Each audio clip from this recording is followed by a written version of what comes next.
यहाँ पर लीजा को देखते हैं जिसके हाथों में हम एक डिज़ाइन के स्केच को देखते हैं जो कि एक कपड़ों का डिज़ाइन होता है। यहाँ पर वो बहुत खुश होती है क्योंकि उसका पार्टिसिपेशन फाइनली उस कंपटीशन में हो गया था इतनी कड़ी मेहनत करने के बाद। लेकिन यहाँ पर उसकी खुशियों पर पानी फिर जाता है क्योंकि यहाँ पर डेज़ी आ जाती है और आते ही वो उसके डिज़ाइंस को छीन लेती है। फिर बाद में उसे बोलने लगती है कि तुम्हें क्या लगता है तुम जैसे लोग उस कंपटीशन में पार्टिसिपेट कर पाओगे। लीजा उसे बोलने लगती कि हाँ, मेरा पार्टिसिपेशन वाला चीज़ जो है वो अप्रूव हो चुका है। यहाँ पर डेज़ी हंसते हुए बोलती है कि तुम जैसे लोग पार्टिसिपेट करने के लिए तो एलिजिबल भी नहीं हो। लीजा यहाँ पर उससे उसका डिज़ाइन वापस मांगने लगती है जहाँ पर उन दोनों में झगड़ा हो जाता है एंड डेज़ी ज़ोर से यहाँ पर लीजा को धक्का मार देती है जहाँ पर तो लीजा की नाकों से खून भी आने लगता है। फिर वहाँ से वो जाती तो है लेकिन उसे घर वालों की आवाज़ आने लगती है तो वो समझ जाती है कि अगर इस हालत में उन्होंने लीजा को देखा तो उन्हें लगेगा कि मैंने लीजा को मारा हुआ है। तो फिर यहाँ पर वो खुद के बाल बिगाड़ती है, खुद चिल्लाती है और खुद ब खुद नीचे गिर जाती है और ऐसा नाटक इसलिए करती है ताकि घर वालों को लगे कि लीजा ने उसे मारा हुआ है। पर उसका भाई जी और उसकी मम्मा आई होती है जहाँ पर डेज़ी बोलने लगती है कि मुझे माफ़ कर देना लीज़ा, ये डिज़ाइन मैंने खुद ब खुद बनाया है, मैं तुम्हें ये नहीं दे सकती। लीज़ा यहाँ पर समझ जाती है कि ये जानबूझकर ऐसा कर रही है तो उसकी मॉम यहाँ पर आकर सीधा लीज़ा को थप्पड़ मार देती है और कहने लगते कि तुम्हारी हिम्मत कैसी है उसके साथ ऐसा बर्ताव करने की। लीज़ा बोलती रहती है कि मुझ पर भरोसा करो, मैंने ऐसा कुछ भी नहीं किया है। तो फिर यहाँ पर जी उस पर चिल्लाने लगता है और कैसा है कि लगता है तुम कभी भी नहीं सुधर सकती, जाओ और जाकर ऊपर टेरेस पर रहो, ये तुम्हारी पनिशमेंट है। एंड यहाँ पर मेलिसा टेरेस पर बैठी होती है जहाँ पर डेज़ी आ जाती है। लीज़ा यहाँ पर डेज़ी से उस डिज़ाइन को मांगने लगती है और कहती है कि इसके बदले में जो तुम्हें चाहिए तुम वो ले सकती हो। डेज़ी बोलती है कि ठीक है, मैं तुम्हें डिज़ाइन देने के लिए रेडी हूँ लेकिन उसके बदले में मुझे तुम्हारी जान चाहिए। एंड इसे यहाँ पर वह टेरेस के एजेस पर लेकर चली जाती है जहाँ पर वो उसका गला भी दबाती है। लीज़ा उसे वार्निंग देने लगती है कि तुम ऐसा नहीं कर सकती, तुम्हें पता है ना प्रॉपर्टी सब कुछ मेरे नाम पे है। डेज़ी बोलने लगती कि जो मर्जी है करो तुम, सारी चीज़ें तो मेरे हाथ में आने वाली है। इतना बोलकर यहाँ पर वो लीज़ा को धक्का मार देती है जहाँ पर लीज़ा टेरेस से गिर जाती है। यहाँ पर उसकी डेथ हो जाती है। लेकिन कुछ ही सेकेंड्स में हम यहाँ पर लीज़ा को एक बार फिर से देखते हैं जहाँ पर वो सेम सिचुएशन में, सेम घर में और सेम एरिया में वापस से उठती है। लीज़ा को यहाँ पर कुछ समझ नहीं आ रहा था जहाँ पे उसे याद तो आ रहा था कि अभी अभी तो उस टेरेस से गिरी थी और उसकी जान चली गई थी, तो फिर यहाँ पर वो वापस कैसे आ गई, क्या पता वही सपना देख रही हो, लेकिन वो तो सोई एक बार भी नहीं थी। फिर यहाँ पर वो समझ जाती है कि उसका एक बार फिर से रीबर्थ हुआ है जहाँ पर उसे मौका मिला है अपना रिवेंज लेने का। एंड यहाँ पर वो डेज़ी का हाथ पकड़ लेती है और बोलने लगती है कि मेरा मैन्यूस्क्रिप्ट वापस करो। डेज़ी उससे बोलने लगती है वो तुम्हारा नहीं मेरा है। लीज़ा बोलती है कि तुम्हें क्या लगता है तुम मुझे डराओगी, धमकाओगी, गिराओगी और मैं तुम्हें वो मैन्यूस्क्रिप्ट इतनी आसानी से दे दूंगी जिससे मैंने रात भर अपनी मेहनत की है। यहाँ पर डेज़ी उसे बहुत चिल्लाने लगती है और कहती है कि ज़्यादा दादागिरी करने की ज़रूरत नहीं है, नाटक करोगी तो मैं मम्मा को सब कुछ बता दूंगी, चुपचाप यहाँ पर मुझे स्क्रिप्ट्स को दे दो। तो फिर शाह से बोलते कि ठीक है ले लो इसे। एंड यहाँ पर लीज़ा उसे ज़ोर ज़ोर से खींचने लगती है जहाँ पर वो डिज़ाइन फट जाता है एंड डेज़ी उस पर चिल्लाने लगती है। लीज़ा कहती है कि क्यों, ये तो तुम्हारा ही मैन्यूस्क्रिप्ट था ना, तो तुम्हें अच्छे से याद होगा कि तुमने क्या बनाया था, तो फिर जाओ जाकर खुद से वापस बना लो या फिर मैं दिमाग में जाकर देख लेना, क्या पता तुम कॉपी पेस्ट तो अच्छे से कर पाओ। यहाँ पर डेज़ी को और गुस्सा आने लगता है, वो कहते कि रुको मम्मा को एक बार आने दो फिर देख रहा मैं तुम्हें बताती हूँ। लीज़ा यहाँ पर मन में बोल रही होती है कि उसकी मॉम ने आज तक उसे कभी भी सपोर्ट नहीं किया, अगर सपोर्ट किया है तो सिर्फ और सिर्फ डेज़ी को।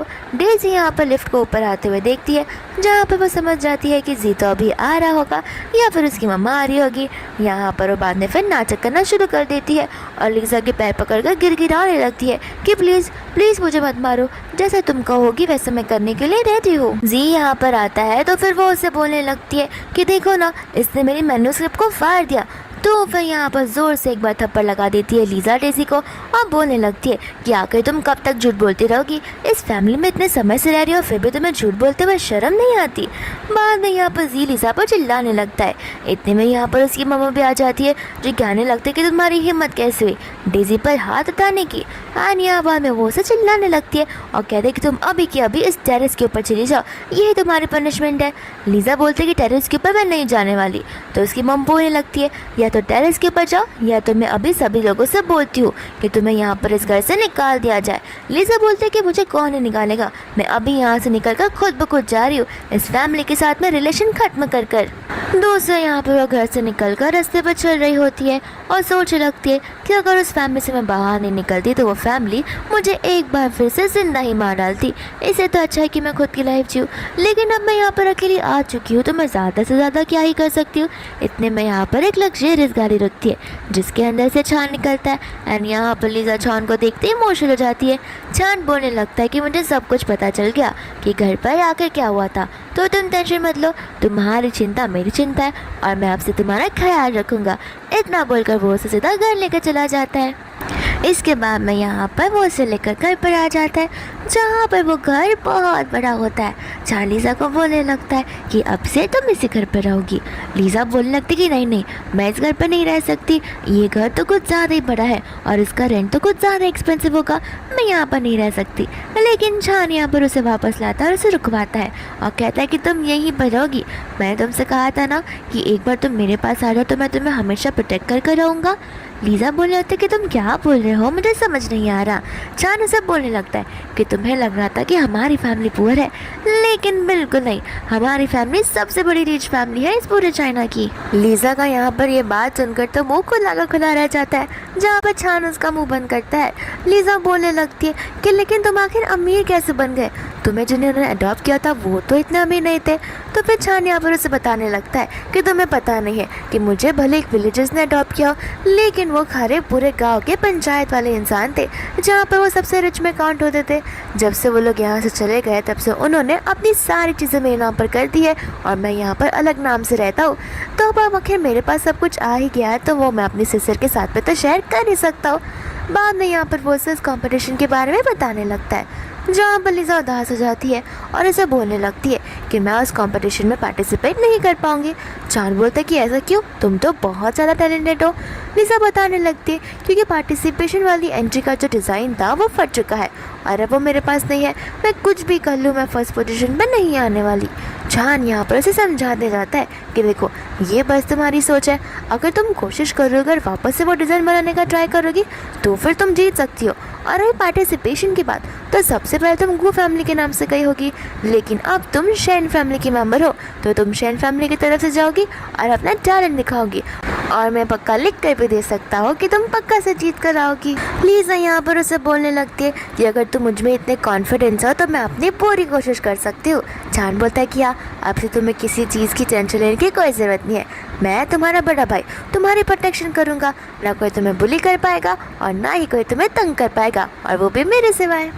दोस्तों हम यहाँ पर गू फैमिली के घर का सीन देखते हैं जहाँ पर डेज़ी को बहुत ज़्यादा लग गया होता है, तो इसकी मम्मा उसे मेडिसिन लगा रही थी। एंजी यहाँ पर लीज़ा के बारे में सोचा जा रहा था। इतने में यहाँ पर उनका बड़ा बेटा जाओ आ जाता है, जहाँ पर वो उन्हें पूछने लगता है कि आखिर यहाँ पर इनकी हालत ये किसने बनाई है। तो फिर बाद में उसकी मम्मा और जी दोनों मिलकर बताने लगते हैं कि किसी और ने नहीं बल्कि तुम्हारी प्यारी बहन लीज़ा ने ये सब किया है। ना ही उसे डेज़ी को मारा बल्कि उसके बदले उसके साथ साथ उन्हें डेज़ी की जो मेन्यू स्क्रिप्ट थी वो तक फाड़ दी। यहाँ पर जब बोलने लगता है कि लीज़ा ऐसा नहीं कर सकती। जी कहता है कि हमारे सामने ये सब हुआ है और तुम बोल रहे हो वो ऐसा नहीं कर सकती, तुम्हें पता नहीं है कि उसके असली रंग रूप क्या है। फिर बाद में यहाँ पर डेज़ी बोलने लगती है कि कोई बात नहीं भैया, उसे जाने दीजिए, सब कुछ मेरी गलती है, मुझे उन्हें गुस्सा दिलाना नहीं चाहिए था। एंड यहाँ पर डेज़ी ऐसा एक्ट करती है कि जैसे सब कुछ लीज़ा की गलती हो और वो खुद को अच्छा बनाने की कोशिश करती है। फिर बाद में यहाँ पर जब बोलने लगता है कि आखिर वो कंपटीशन 2 दिनों में आने वाला है और उसने भी तो पार्टिसिपेट किया, वो किचन में हर समय काम क्यों करती रहती है। तो यहाँ पर वो उसे किचन में चेक करने के लिए जा रहा था, जहाँ पर उसके मॉम ने और डॉर्जी ने उसे रोका एंड कहा कि वो फिलहाल किचन में नहीं है, वो इस घर पर ही नहीं है। जाओ को यहाँ पर कुछ समझ नहीं आता और वो लोग उसे बताने लगते हैं कि कुछ समय पहले ही यहाँ पर वो खुद ब खुद घर छोड़कर गई है और हमसे रिश्ता तोड़कर भी। जाओ यहाँ पर बोलने लगता है कि तुम जो बोल रहे हो मुझे उस पर भरोसा नहीं हो रहा। तो उसकी मॉम बोलने लगती कि टेंशन मत लो, कुछ दिनों में वापस घर पर आ जाएगी, आखिर कहाँ ही रहेगी वो, तब जाकर उससे अकल को ठिकाने लगाना पड़ेगा, फिर तुम्हें भी समझ आ जाएगा कि कितनी ज़्यादा रंग बिरंगी चालबाज है वो लड़की। डेज़ी यहाँ पर बोलने लगती है कि मॉम प्लीज़ ऐसी बातें मत करो, भले वो हमारी खुद की ओन ब्लड नहीं है लेकिन वो मेरी बहन थी और मैं नहीं चाहती कि आप लोग उसके बारे में ये सब बोलो, अब हमें उसे माफ़ भी कर देना चाहिए। यहाँ पर उसकी मम्मा बोलने लगती है कि देखा, एक तुम हो जो इतनी समझदार हो और चीज़ों को मैच्योरली समझ सकती हो और इन्हें सॉल्व भी। एंड यहाँ पर वो एक लीज़ा है जो हर बात में देखो तो झगड़ा करती रहती है और उल्टी सीधी काम करती रहती है। और तुम टेंशन मत लो, तुम्हारे साथ नाइंसाफ़ी हुई है, मैं तुम्हारे लिए जस्टिस दिलवा कर रहूँगी और उसे तुम्हें बता कर रहूँगी कि तुम्हें छूने के क्या रिजल्ट होते हैं। दूसरा यहाँ पर जामन में सोचता है कि शाह खुद ब खुद घर से तो नहीं जा सकती, वो इतनी पागल नहीं है और मैं जितना शाह को जानता हूँ वो कुछ ज़्यादा ही अच्छी लड़की है, वो बिन मतलब का किसी से झगड़ा भी नहीं करेगी, तो आखिर वो चली कहाँ पर गई। इतना सोचते हुए वहाँ से जाने लगता है। यहाँ पर वो नीचे उतरता है तो उसे मेड दिखती है। जाओ यहाँ पर मेड से पूछने लगता है कि क्या आप मुझे लीज़ा का कमरा बता सकती हो। मेड उसे बोलने लगती है कि लीज़ा का तो कोई कमरा है ही नहीं। जाओ से पूछता है कमरा नहीं है तो वो आखिर रहती कहाँ पर है इतने टाइम से। मेड बोलने लगती है कि बंगलों के बाहर एक घर है, वो वहीं पर रहती है। एंड जाओ से बोलने लगता है कि ठीक है, मुझे जल्द से जल्द उस प्लेस पर लेकर चलो। एंड लोग यहाँ पर वो लोग उस प्लेस पर जाने लगते हैं। इसके बाद में जैसे यहाँ पर वो लोग उस घर पर जाते हैं, जाओ तो उस घर को देखकर पूरा बौखला ही जाता है क्योंकि वो घर बहुत ज़्यादा शाबी और गंदा होता है। एंड वहाँ की चीज़ें यहाँ पर पड़ी होती है एंड वहाँ पर गंदी स्मेल भी आ रही थी। यहाँ पर वो स्टाफ को पूछने लगती है कि लीज़ा आकर यहाँ पर क्यों रहा करती थी और घर पर क्यों नहीं, क्या उसका घर वालों से इतना ज़्यादा झगड़ा होता था। तो फिर वो स्टाफ बोलने लगती है कि मैंने मैडम को भी कहा था कि उसे एक अच्छी सी जगह देने के लिए, लेकिन लीज़ा को वो कोई जगह देने के लिए रेडी नहीं थी और वो कहने लगती है कि वो खुद का ध्यान खुद रख सकती है। जहाँ पर लीज़ा यहाँ पर रहा करती थी और ये घर मैंने उसे ढूंढ कर दिया है।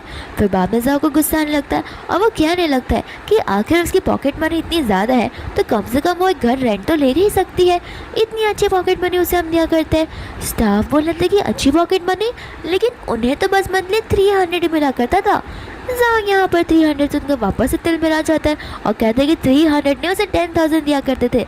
स्टाफ बोलते कि नहीं, मुझे साफ साफ पता है कि उन्हें सिर्फ 300 मिला करता था क्योंकि इस घर का रेंट तो 1000 है। आपको पता है बाकी के पैसे वो बेचारी लड़की कुछ अपने पार्ट टाइम जॉब्स कर पैसे कमाया करती थी, फिर इससे वो अपने बाकी के रेंट्स पे किया करती थी। फिर बाद में यहाँ पर जॉब बोलने लगता है कि मैंने जो न्यू ईयर के दिन उसे नेकलेस दिया था, मुझे तो लगता है उसने वो बेच ही दिया होगा इस घर का पूरा रेंट पे करने के लिए। तो वो स्टाफ कहते कि नहीं, वो पार्ट टाइम जॉब्स किया करती थी। और रही बात आपके नेकलेस की, तो फिर यहाँ पर वो बाद में नेकलेस को ढूंढ लेती है जो कि पिल्लो के नीचे रहता है और वो उसे दे देती है। कहते कि हर रात वो बेचारी इसी नेकलेस को अपने हाथों में पकड़कर उसे हक कर सोया करती थी। दूसरा हमें यहाँ पर पास का सीन दिखाया जाता है जहाँ पर जाओ ये नेकलेस तो हकीकत में डेज़ी के लिए लेकर आया था। यहाँ पर डेज़ी उस चीज़ को देखकर बहुत खुश होती है, लेकिन जैसे उस शेल को ओपन कर नेकलेस निकालती है वो उस नेकलेस को देखकर ना खुश होती है और बोलने लगती है कि इतना गंदा दिखने वाला नेकलेस आप मेरे लिए लाए हो। जाओ से बोलने लगता है कि तुम्हें पता भी है इस नेकलेस की कीमत क्या है। डेज़ी कहती है कि नहीं, मुझे ये नेकलेस बिल्कुल पसंद नहीं है। जाओ कहता है कि ठीक है, कोई बात नहीं, कल मैं ऑक्शन में जाने वाला हूँ, वहाँ पर तुम्हें जो भी नेकलेसेस पसंद आएंगे तो मुझे वो बता सकती हो और मैं वो तुम्हारे लिए ले सकता हूँ। इसके बाद में यहाँ पर से डेज़ी चली जाती है जहाँ पर लीज़ा भी बैठी हुई होती है। जाओ यहाँ पर बोलने लगता है ये नेकलेस वेस्ट हो जाएगा, तुम चाहे तो तुम इस नेकलेस को रख सकती हो। एंड यहाँ पर लीज़ा जाओ से कहते कि आप टेंशन मत लीजिए, मैं इस नेकलेस को चेरिश कर रखूँगी। और वो बहुत खुशी इस नेकलेस को ले लेती है। जाओ यहाँ पर मेड से बोलने लगता है कि ज़रा उसके नंबर पर कॉल से लगाना और मुझे बताओ कि आखिर वो अभी कहाँ पर होगी। तो फिर मेड उसे बोलने लगती है कि मुझे लगता है वो हॉस्पिटल गई होगी। जाओ कहता है हॉस्पिटल क्यों, क्या वो नर्स है? तो बोलते कि नहीं, एक्चुअली वो पेशेंट है, उसे माल न्यूट्रिशन हो गया था। जाओ यहाँ पर समझने लगता है कि बेचारी को तो कोई ढंग से खाना भी नहीं दिया करता था। एंड यहाँ पर जाओ को और गुस्सा आने लगता है। मेड यहाँ पर लीज़ा को कॉल लगाती है लेकिन लीज़ा का फ़ोन बंद आता है। जाओ भी उसे कॉल लगाता है लेकिन लीज़ा का फ़ोन फिर भी नहीं लगता। एंड यहाँ पर वो अपने इन्वेस्टिगेटर को कॉल कर इन्वेस्टिगेशन करने के लिए कह देता है। दूसरा यहाँ पर वो ऑफिस में बैठा था तो कब से वो उस पर्ल को यानी कि उस बटरफ्लाई वाले नेकलेस को देखकर वही सारी चीज़ें याद किया कर रहा था जो स्टाफ ने उसे कही थी लीज़ा और उस नेकलेस को लेकर। इतने में यहाँ पर डेज़ी और जी आ जाते हैं। फिर बाद में यहाँ पर जी बोलने लगता है कि आखिर ब्रदर आपको हो क्या गया है। जब बोलने लगता है कि मैंने सुना डेजी तुम मुझसे उसकी जितनी भी बोनस यानी कि जो भी पॉकेट मनी हुआ करती थी तुम ले लिया करती थी। डेजी बोलने लगती कि नहीं, मैंने तो कभी ऐसा नहीं किया।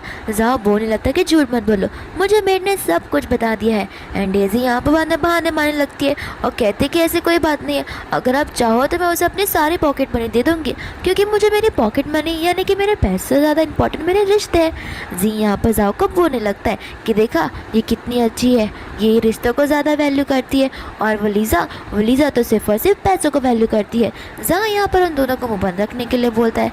इतने में यहाँ पर असिस्टेंट आ जाता है जो कि यहाँ पर जाओ को बताने लगता है कि हमने मैडम का पता लगा लिया है, आज की कंपटीशन में वो पार्टिसिपेट करने वाली है। पहले तो उन्हें विड्रॉ कर दिया था, लेकिन वो लगता है किसी और नाम से यहाँ पर पार्टिसिपेट करने वाली है। जहाँ यहाँ पर बोलना लगता है कि हमें जल्द से जल्द जाकर उससे मिलना होगा और चीज़ों को सॉल्व करना होगा। फिर यहाँ से वो लोग चले जाते हैं लीज़ा से मिलने के लिए। दोस्त हम यहाँ पर देखते हैं लीज़ा को जो कि इस इवेंट में होती है। साथ साथ यहाँ पर उसका भाई चान भी होता है। चान यहाँ पर उसे बोलने लगता है कि कहीं तुम नर्वस तो नहीं हो। लीज़ा कहती है कि मैं तुम्हारी बहन हूँ, मैं आके नर्वस कैसे हो सकती हूँ। चान यहाँ पर उसे बोलने लगता है कि मुझे लगा कि तुम्हारा फर्स्ट टाइम है, इसलिए हो सकता है कि कहीं तुम घबरा रही हो और सोच रही हो कि अगर मैं हार गई तो। देखो तुम हारो या जीतो, तुम पार्टिसिपेट कर रही हो, यही बहुत बड़ी बात है। लीज़ा बोलने लगती है हारो या जीतो, मैं तो सिर्फ जीतने वाली हूँ, क्योंकि तुम्हें पता है मेरे अंदर जो खून है वो तुम्हारा है, जो कि सिर्फ और सिर्फ जीतना चाहता है। हमारी फैमिली कभी हारने के लिए थोड़ी ना बची है। चान यहाँ पर लीज़ा को बोलने लगता है कि ये हुई ना मेरी सिस्टर जैसी बात, मैं चाहता हूँ कि तुम अच्छे से पार्टिसिपेट करो बिना किसी प्रेशर के, लेकिन सचमुच अगर तुम हार भी जाती हो तो मुझे सचमुच फ़र्क नहीं पड़ेगा, मैं फिर भी तुम्हारे पर प्राउड फील करूँगा। यहाँ पर लीज़ा बोलती है कि मैं समझती हूँ एज ए ब्रदर तुम मुझसे क्या एक्सपेक्ट करती हो। दूर से यहाँ पर चान निकाल लेता है अपना ब्लैक कार्ड और लीज़ा को देखकर बोलने लगता है कि इससे तुम्हें जो चाहिए तुम खरीद सकती हो। लीज़ा कहती है कि ब्लैक कार्ड, ये तो पूरी दुनिया में सिर्फ और सिर्फ 5 इंसानों के पास है। तो फिर बोलता है कि हाँ, और अब ये तुम्हारे पास भी है। लीज़ा यहाँ पर ये कार लेने से मना कर देती है और कहती कि नहीं, इसका जो लिमिट है वो अनलिमिटेड है और मैं कुछ खर्चे नहीं करना चाहती तुम्हारे। छान कहता है कि मेरे खर्चे, देखो मेरे पैसे तुम्हारे पैसे ही है, और वैसे भी तुम मेरी इकलौती बहन हो।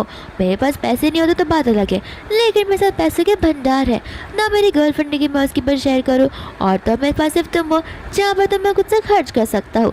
तो फिर चुपचाप इसे लो और इस पर स्पेंड कर लो। दोस्तों यहाँ पर डेजी आ जाती है जो कि अपने भाइयों को बताने लगती है कि वो देखो लीज़ा तो वहाँ पर है। फिर मैं यहाँ पर वो जाओ और जी को बताने लगती है कि उसकी हाथों में देख रहे हो, उसकी हाथों में ब्लैक कार्ड है जो कि इस चैनल में सिर्फ और सिर्फ 5 लोगों के पास है।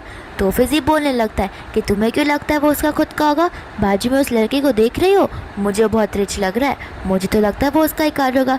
तभी मैं सोचूं यहाँ पर ये हमारी फैमिली को छोड़ कर क्यों भागी थी।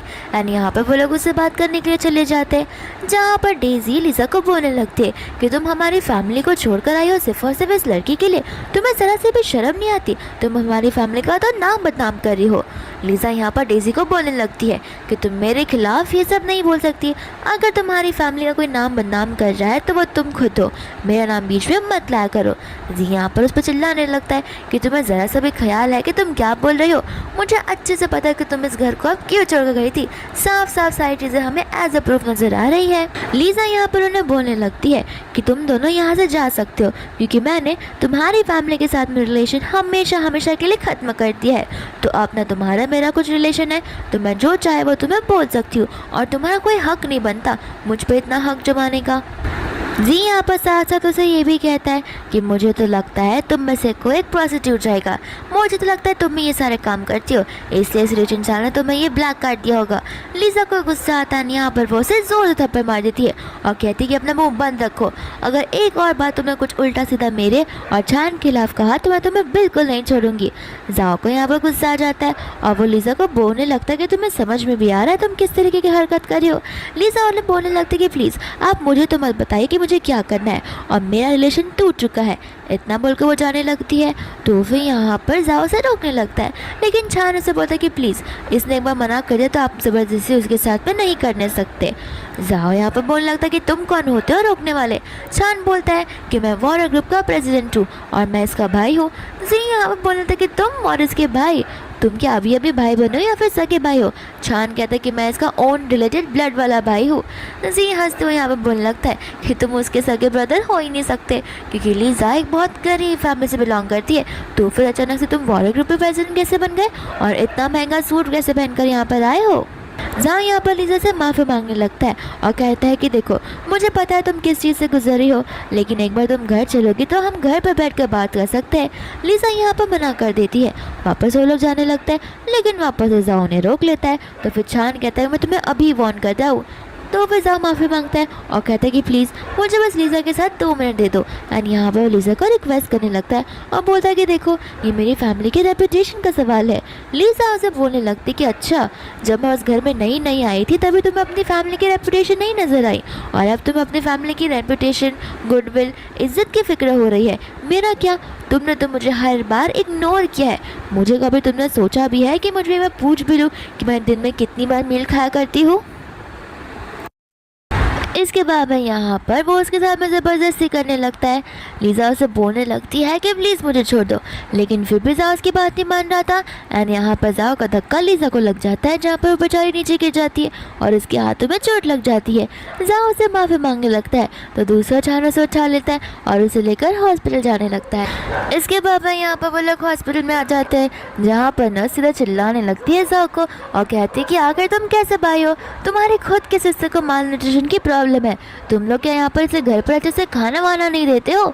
यहाँ पर लीज़ा बोल देती है कि वो मेरा भाई नहीं है। और यहाँ पर वह छान की तरफ देखती है और उसे अपना भाई बुलाती है। इसके बाद में छान यहाँ पर से उसे लेकर चला जाता है। दूसरा यहाँ पर डेजी और जी होते हैं। डेजी से मजे से गेम खेली तो उसे तो कुछ फ़र्क पड़ता ही नहीं है। पर यहाँ पर जाओ को पास की बात याद आने लगती है, जहाँ पर वो बहुत काम कर रहा था। लीज़ा उसे कंपनी बनाई थी, जो कि उसे कह रही होती है कि भैया आपको अपनी हेल्थ की ध्यान रखनी चाहिए। इतने में उसका असिस्टेंट आ जाता है, जहाँ पर जाओ लीज़ा को इग्नोर करते हुए उसके असिस्टेंट के साथ में चला जाता है। इसके बाद में यहाँ पर वो उन्हें रोक लेता है और कहता है कि अब मैं लीज़ा को इग्नोर नहीं कर सकता। लीज़ा उसे बोल लगती कि आगे बार तुम्हें कितनी बार समझाओ कि मैं अब तुम्हारी फैमिली का हिस्सा नहीं रही हूँ, और अगर तुम्हें लगता है कि तुम्हारे कुछ दिए हुए पैसे मुझ पर लोन है तो एक काम करो, मैं तुम्हें तुम सब के पैसे वापस लौटा देती हूँ। फिर बाद में यहाँ पर वो कैलकुलेशन करने लगती है, जहाँ पर वो पैसे निकालते हैं और उसके मुँह पर फेंक देती है और कहते हैं कि अब तो डील पक्की भी हो चुकी है, तो वापस से मुझे कभी डिस्टर्ब मत करना। एंड यहाँ पर छान भी उसे वार्निंग दे देता है कि देखो, मैं तुम सबको अभी बता रहा हूँ, अगर कोई लीज़ा को परेशान करने की कोशिश करेगा या फिर तुम में से कोई भी वो होगा, तो मैं उसकी पूरी फैमिली, साथ साथ उसकी कंपनी, सभी चीज़ों को एक एक कर डिस्ट्रॉय कर दूंगा। और मैं मेरे हिसाब में एकदम पक्का निकलता हूँ, ये बात ध्यान रखना। फिर बाद में हम यहाँ पर शेन फैमिली का सीन देखते हैं, जहाँ पर छान ने उन्हें सब कुछ बता दिया होता है। उसकी मम्मा तो यहाँ पर टेरिफाइड हो जाती है, साथ साथ उसके डैड भी। उसके डैड यहाँ पर बोलने लगते कि क्या गो फैमिली मेरी बेटी के साथ ये सब करी था, मुझे कुछ पता भी नहीं चला। जहाँ पर बाबा छान बोलता है कि इतना तो मैं कम बोल जाऊँ, इन्होंने तो इसे अच्छे से खाना तक नहीं दिया। लीज़ा की मम्मा को बहुत गुस्सा आ जाता है, जहाँ पर वो कहने लगते हैं कि मेरी बेटी ने अब तक इतनी सारी चीज़ें सहन कर ली है, मैं उस गो फैमिली को तो छोड़ूंगी नहीं। लेकिन यहाँ पर लीज़ा उन्हें कुछ भी करने से मना कर देती है। उसकी मम्मा यहाँ पर उसे बोलने लगती है कि अब तुम्हें डरने की कोई ज़रूरत नहीं है, अगर तुम्हें कोई परेशान करता है तुम सबसे पहले हमें आकर बताओगी, क्योंकि हम तुम्हारे अपने और हम हमारे अपने से सारी बातें शेयर करते हैं, तब जाकर हम तुम्हारे प्रॉब्लम को सॉल्व करके सकते हैं। और रही बात खाने की, तो तुम टेंशन मत लेना, मैं तुम्हें सबसे ज़्यादा न्यूट्रिशियस फूड दूंगी। एंड यहाँ पर वो मेड्स को बुलाती है, जहाँ पर वो उन्हें अच्छे खाने बनाने के लिए बोलती है। लीज़ा यहाँ पर उन सबसे कहने लगती है कि आप लोग मेरी इतनी फिक्र मत कीजिए, मैं ठीक हो जाऊँगी। और रही बात खाने की, तो इतना कुछ झमेला करने की ज़रूरत नहीं है। उसके डर बोलते हैं ज़रूरत नहीं है, बहुत ज़्यादा ज़रूरत है, क्योंकि तुम हमारे इकलौती बेटी हो, आखिर हम तुम्हारे साथ अन्याय नहीं होने दे सकते। एंड यहाँ पर मैं लीज़ा मुस्कुराने लगती है। एंड फिर बाद में हम यहाँ पर गो फैमिली की सिचुएशन को देखते हैं, जहाँ पर वो आंटी बोलने लगती है कि देखा, अभी भी लीज़ा घर पर नहीं आई। जी बोलने लगता है कि उसने हमारी बेइज्जती तो की, लेकिन देखो उसे मुझे कितने ज़ोर से थप्पड़ मारा हुआ है। तो यहाँ पर बाद में डेजी भी रो रो कर नाटक करने लगती है कि मम्मा जाने दो ना, क्या फ़र्क पड़ता है, ऐसी भी वो मेरी बड़ी बहन जैसी है, मुझे उसे गुस्सा दिलाना नहीं चाहिए था। यहाँ पर उसकी मम्मा से बोलने लगती कि बस करो डेजी, आखिर कब तक तुम अच्छी बनती रहोगी, मैंने देखा है तुम्हें, तुम हमेशा उसकी हेल्प किया करती हो, लेकिन वो तो कभी तुम्हें थैंक यू भी नहीं बोलती है और हर बार तुम्हें परेशान करती रहती है। लेकिन अब बस बहुत हो गया, अब वो इस घर में नहीं है तो मुझे अच्छा लग रहा है। ज़ाओ यहाँ पर उसकी मम्मा से पूछने लगता है कि मुझे ज़रा एक बात बताना, आप अपनी प्यारी बेटी डेजी को कितना मंथली पॉकेट मनी देते हो? एंड यहाँ पर उसे कहती है कि मैं इसे हमेशा मंथली 1 लाख रुपीज़ तो देती ही हूँ, मुझे तो ये भी कम पड़ता है, इसके लिए मैं इसे हमेशा गिफ्ट्स भी लाया करती हूँ। यहाँ पर साहब हमने बोलने लगता है इसे 1 लाख और अपनी दूसरी बेटी को खाली 300, आपको लगता भी है कि वो 300 में गुजारा कर सकती है? आंटी बोलने लगती है 300, लेकिन मैंने तो उसे ज़्यादा पैसे दिए थे और मैंने उसे प्रॉपर पैसे दिए थे। ज़ाओ कहते कि अगर आपने उसे प्रॉपर पैसे दिए थे तो हमेशा 300 वो मंथली क्यों काउंट किया करती थी? दूसरों यहाँ पर डेजी होती है जो कि डरने लगती है कि कहीं ये मॉम को बता ना दे कि मैं इसके पैसे लिया करती थी, वरना मॉम मुझे छोड़ेंगे नहीं। फिर भावना यहाँ पर वो सारे पैसे निकाल कर उसकी मम्मा को बताने लगता है। बाद में यहाँ वो कहने लगती है कि मुझे तो लगता है उसने जानबूझकर तुमसे झूठ कहा होगा, और रही बात चीज़ों की तो जाकर उसका एक बार रूम चेक करो, मुझे तो लगता है उसने कोई महंगी चीज़ उठा कर लेकर गई होगी, तब जाके उसके पास इतने पैसे तुम्हें देने के लिए आए रहेंगे। ज़ाओ यहाँ पर बोल रहे थे कि उसका रूम, उसके रूम में आके आप क्या ही चेक करोगी, ज़रा मुझे ये तो बताना उसका रूम कहाँ पर है। फिर यहाँ पर वो मेड से रूम पूछने लगती है, मेड उसे बोल देती है कि मैडम का तो कोई रूम था ही नहीं, मैंने आपसे पूछा भी था कि कौन सा रूम क्लीन करना है, लेकिन आपने मुझे कहा था कि वो अपना खुद का देख लेगी, इसके बाद से मैंने आपसे पूछा भी नहीं। ज़ाओ यहाँ पर अपनी मम्मा को बताने लगता है कि उस बेचारी के पास तो रहने के लिए घर तक नहीं था, वो हमेशा एक कचरे वाली जगह पर रहा करती थी, जहाँ पर अगर आप लोग जाएंगे भी तो जिंदा नहीं रह पाएंगे, खुद ब खुद वहाँ से उल्टियाँ करते हुए बीमारियाँ सारी लेते हुए वापस आ जाएंगे। उसकी मम्मा यहाँ पर बोलने लगती है कि देखो, जो चीज़ चली गई उसकी बात करने की कोई ज़रूरत नहीं है, ऐसे भी कल मेरी बेटी का कंपटीशन है, तो मैं यहाँ पर कोई नेगेटिविटी नहीं डालना चाहती, क्योंकि मैं चाहती हूँ कि मेरी बेटी ये कंपटीशन बड़े जोरों शोरों से करे और जीत जाए। फिर बाद में यहाँ पर वो सभी लोग उस इवेंट में आ जाते हैं जहाँ पर उसकी मॉम के साथ में जी और ज़ाओ भी होते हैं। उसकी मॉम यहाँ पर डेजी को बहुत ज़्यादा नर्वस दिखने लगती है, तो डेजी कहते कि मॉम मैं नर्वस नहीं हूँ, मैं बस थोड़ी सी डर इसके लिए क्योंकि सारे लोग मेरे सामने बस फेल है। यहाँ पर उसकी मॉम उसे कॉन्फिडेंस देती है, साथ ही साथ उसे इस मैच के लिए ऑल द बेस्ट बोलती है। ज़ाओ यहाँ पर डेजी और जी से कहने लगता है कि अगर आज के दिन लीज़ा इस इवेंट में आती है तो फिर तुम्हें उससे माफ़ी मांगनी चाहिए। डेजी कहते कि मैं क्यों माफ़ी मांगूँ? उसकी मम्मा भी यहाँ पर बोलने लगती कि हाँ, आखिर हम लोग क्यों माफ़ी मांगे। ज़ाओ यहाँ पर उन्हें सारी बातें बताने लगता है और उसकी मॉम यहाँ पर बोलने लगती कि देखो, वो पैसे तो मुझे लगता है उड़ाया करती थी और उसे तुमने झूठ कहा है, और रही बात रूम की तो उसने जानबूझकर ऐसा किया होगा ताकि वो सबको बता सके कि इसके फैमिली वाले मुझे अच्छे से नहीं रखते और वो हमें फंसा सके। देखो, अगर उस लड़की को वापस आना तो वापस आएगी, हम उससे कुछ माफ़ी नहीं मांगने वाले। डेजी भी यहाँ पर बोलने लगते कि हाँ भैया, मम्मा सही बात बोल रही है, वो खुद ब खुद अपनी मर्ज़ी से बाहर निकली है, तो जब उनकी अकल ठिकाने आ जाएगी तो वो खुद ब खुद घर आ जाएगी। आखिर कब तक हम यहाँ पर उसका ख्याल रखते रहेंगे? और रही बात चीज़ों की तो मुझे सचमुच लगता है उसने बहुत सारी चीज़ें चोरी की है, बहुत बार तो वो मुझसे पैसे भी मांग कर गई है। जी भी यहाँ पर हमें झूठ झूठ बोलना शुरू कर देता है लीज़ा को लेकर। ज़ाओ यहाँ पर कहने लगता है कि देखो, मुझे तुम लोगों की बात से ज़्यादा भरोसा तो लीज़ा की बातों पर होता है, मुझे ऐसा क्यों लग रहा है कि तुम सब मुझसे झूठ बोल रहे हो। यहाँ पर उसकी मॉम बोलने लगती कि अच्छा, अब तुम उस अडॉप्टिव बेटी पे ज़्यादा भरोसा करते हो, अपने रियल फैमिली पे नहीं। फिर इसके बाद में हम यहाँ पर लीज़ा को देखते हैं जहाँ पर उसके माम डैड और उसका बड़ा भैया उसे यहाँ पर छोड़ने के लाए होते हैं। यहाँ पर उसके माम डैड उसे कहते हैं कि देखो, ज़्यादा घबराना मत, और रही बात कंपटीशन की, तुम जीतो या हारो हमें फ़र्क नहीं पड़ता, हमें खुशी है कि तुम पार्टिसिपेट कर रही हो। लीज़ा बोलने लगती है कि लगता है मेरा भाईजान बिल्कुल आप लोग पर गया है, क्योंकि कल भी वो मुझे सेम यही बात बोल रहा था।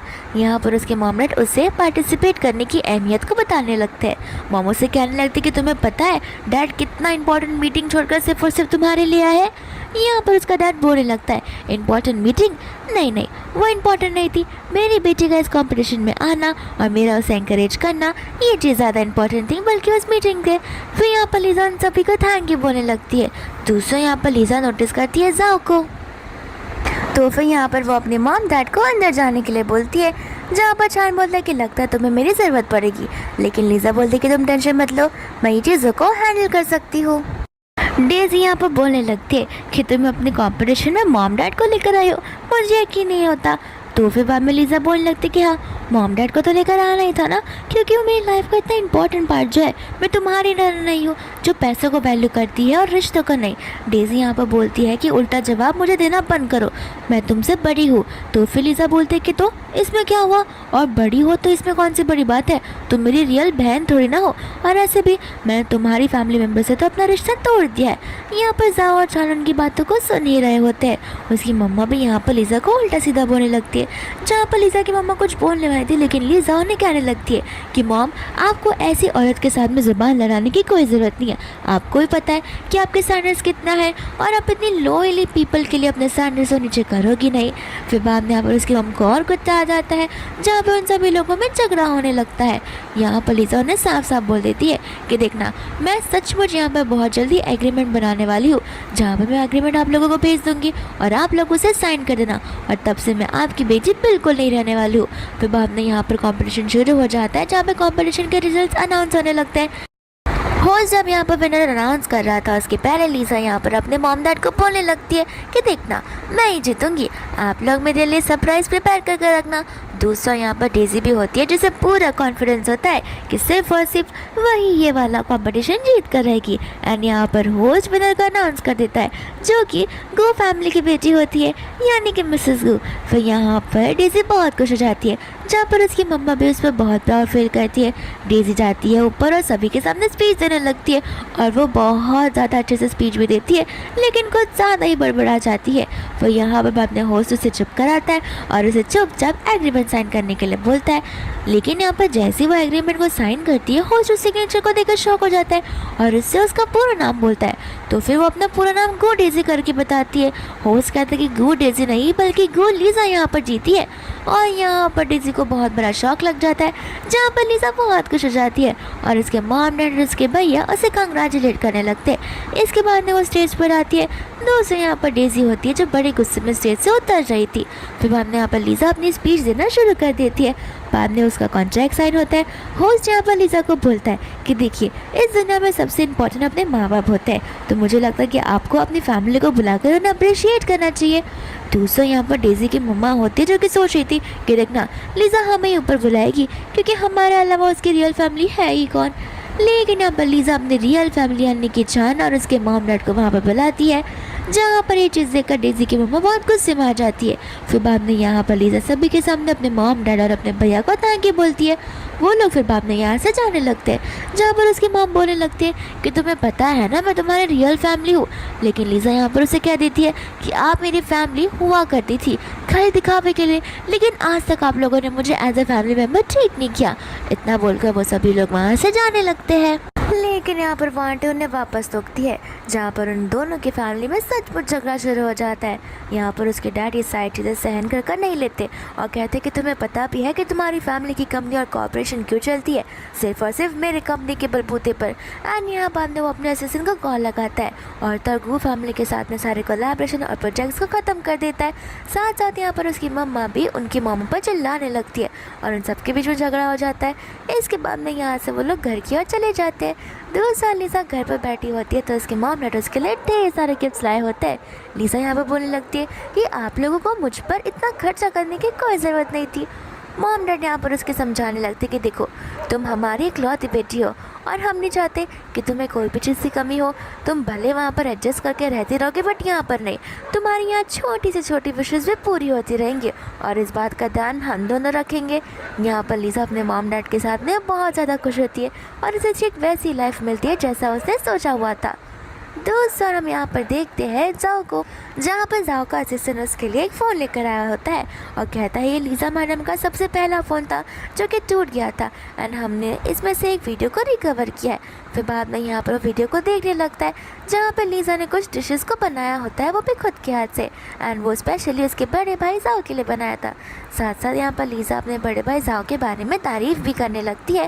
जाओ को वहाँ पर यहाँ पर वो दिन याद आने लगता है कि ये तो वही दिन है जहाँ पर लीज़ा मेरे लिए टिफ़िन लेकर आई थी, तब मैंने उसे बहुत सुनाया था क्योंकि उसने घर पर एग्स लाए थे, लेकिन मुझे नहीं पता था कि उसने घर पर एग्स लाए थे। डेज़ी ने तो मुझे कहा था कि वो तो उसने जानबूझकर लाए थे क्योंकि डेज़ी को एग से एलर्जी था। यहाँ पर वो उस पर बहुत चिल्लाता है। लीज़ा यहाँ पर उसे माफ़ी मांगती है और कहती है कि आगे से मैं ध्यान रखूँगी।